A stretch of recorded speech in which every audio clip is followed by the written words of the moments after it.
Well, Mel B, I'm pretty sure the B stands for bombshell. Yeah. So many amazing, so many incredible. What do you mean? Oh, what do you mean, Mel B? You just can't stop. I love it when you do an interview because I know there's going to be something that I've never heard before and something incredible that comes out of it. Oh, dear. Oh, dear. Yeah. Well, where do we start this time? It's you and it's Piers Morgan, and now the world's talking about it. Mel B, what have you admitted happened with you and Geri? I didn't actually really admit anything. Oh. I just admitted, we had a little bit of a thing back in the day one time. And that's it. So you and Geri, so you and Geri, we used to sort of sleep in the same bed just as a matter of course, but then... All five of us did. I mean, we were on tour. We had all of our own hotel rooms booked, but we all ended up bunking in together. That's what girls do. 5 girls on tour, miles away from home. Who would you, if you had the choice, who is the best bedmate? If you were like, oh, Bags sharing this double with, was it going to be Posh? Is it going to be Baby? Who are you choosing? Well, they're all great because we'd all like order room service and just watch movies and just hang out together. We work so hard. Yeah. So our downtime, which is very minimal, we wanted to just spend every moment together. Did anyone fart Because we were on a plane the next day. Mel, did anyone fart in the bed? Oh, no. No, ladies don't do that. Snoring? What about snoring? I think I'm probably the loudest snorer because when I sleep because I don't sleep for that many hours. Hey, so just going back to this incident, was it a one-off with you and Ginger one time, a little something happened, or was it ongoing? Yeah, and I think I said that in my interview. It wasn't like a big deal. I mean, we've known each other for 20-plus years. It was just one of those things that happened one night. And I didn't go into detail about it at all. It's a press. I've taken it onto a whole other level. A lady I mean, never if you tells. actually read my transcript, I just say it was like a little thing, and we giggled about it the next day, and that's that. Just a It's bit not of big deal, touchy-touchy especially between not in this day and girls. age. Yeah, fair enough. Bit of touchy. Pardon? Bit of touchy-touchy between girls. No big thing. I didn't even say that. Didn't even say that. See? No, I just said we had a thing. Oh, we had a thing. Yeah, but didn't you go into know, detail. Dale, you've been doing this longer than anyone. You know that if you say we had a thing, the whole world's going to assume that, Well, not the whole world, and maybe just Piers, and now you guys. Yeah, so it's just us and Piers. Yeah, that is a category I never thought I'd be in. I couldn't even speak to your producer earlier because I was actually on the phone with Geri. Okay, Oh, so what's like the her last 20 reaction minutes. been? Is she Well- calling you up like, come on, mate? No, I mean, I did the interview, not yesterday, the day before. I landed back from LA yesterday. Hey. But I just texted her and I said, look, I admitted on Piers that we had a little bit of a thing, but don't worry about it. It was all kind of tongue-in-cheek and I didn't go into detail. I said, so don't worry about it. I said, and this was pre your husband, pre your baby, Yeah. pre one of my babies. Yep. So it's fine. Did she I don't text know why straight everyone's back? making such a big deal about it. Yeah, we had a long conversation. She texted me the night of, and then we just spoke at length today, amongst other things, because we're getting ready for tour right now. So we're doing our singing lessons and our body, getting all our bodies in shape, because our stadium's 90,000 people, massive. Wow. And our stage is massive. How are you going? How are rehearsals going? Everyone is so excited about this tour. How are rehearsals going? Really good. I'm actually doing part of my rehearsals here because I'm in and out of court, as you probably know, Yes, we or were kind of know. So I'm going to do half of mine here and half of mine over there. Hey, something It's exciting, though. It's very exciting. There's a quote come out of your book, Brutally Honest, which is flying off the shelves. In the past 20 years in the past 20 years of my life, I've made more than 80 million pounds Australian, $140 million. But then it says, after the second husband, you had a house in LA, but then you only had $1,000 in the bank. Is that true?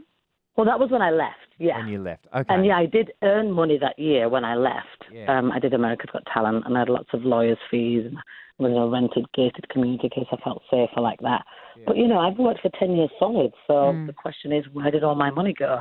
And when you're in an abusive relationship, especially when it's coercive also, you end up just giving up all control to the person that you love. That's in the end, a horrible way of abusing you. In the end, I mean, it obviously took so much courage for you to walk away, knowing that you would walk away with nothing. But did you get I to didn't know that.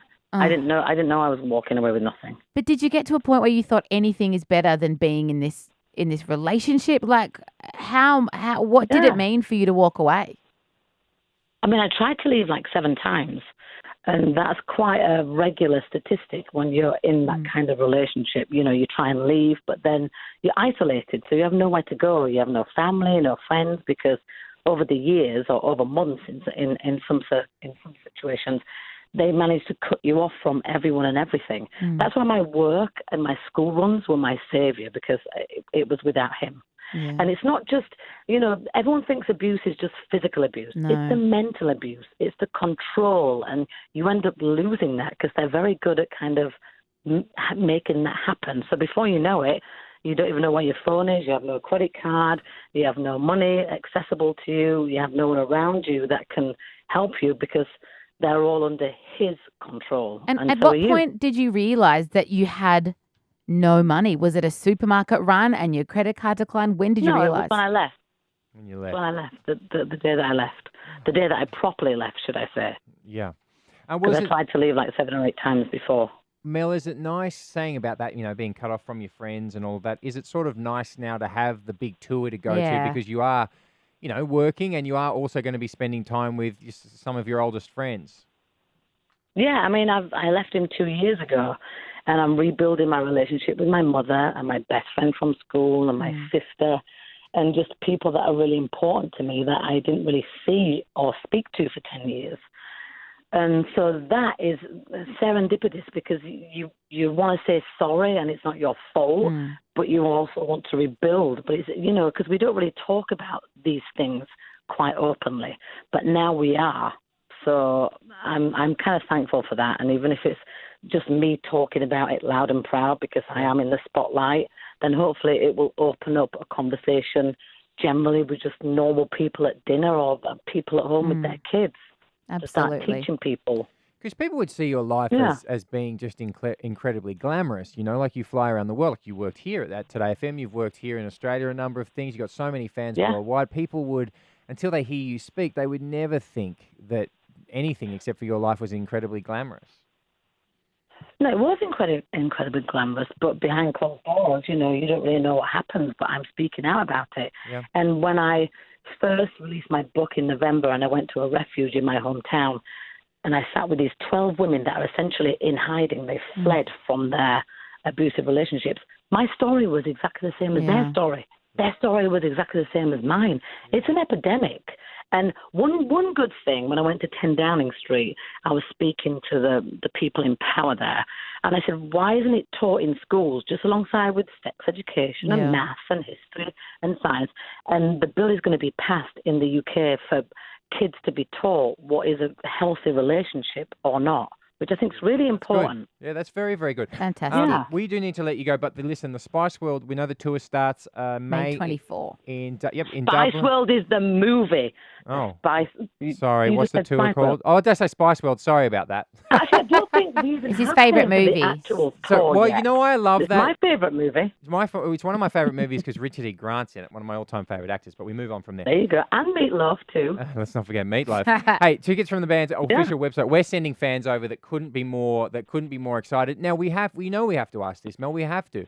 Any rumours, any possibility of Posh just showing up just for one song at one event? I mean, you're talking to the wrong person. I because know, I've been Mel. saying Spice Girls are going to be going on tour for the last 5-6 years. And I've been saying all last year and all this year that she will show up for either one song or a couple of dates.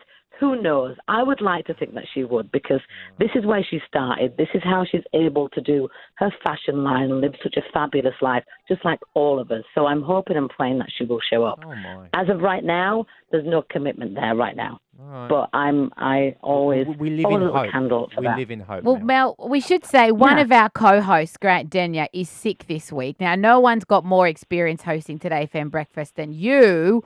Would you be interested in taking a couple days out of the touring, maybe just filling in Come for in old a time's morning. Come sake? in for a morning. Ed, Ash and Mel B. Well, the thing is, I'm hoping to get the Spice Girls on tour in Australia, as well as America and Asia and everywhere else. But my number one thing is Australia. That's right. So, I mean, we may be there. And listen, I've said it enough. and it actually happened for the UK. So maybe if I say it enough about Australia, it will actually happen. Just manifest So it. yeah, I'll fill in. Good on you, Good Mel on B. you. That's great. Hey, thanks so much for speaking to us today. We'll speak to you soon. Okay, thank you. Bye. Bye. Bye, Mel. Thanks.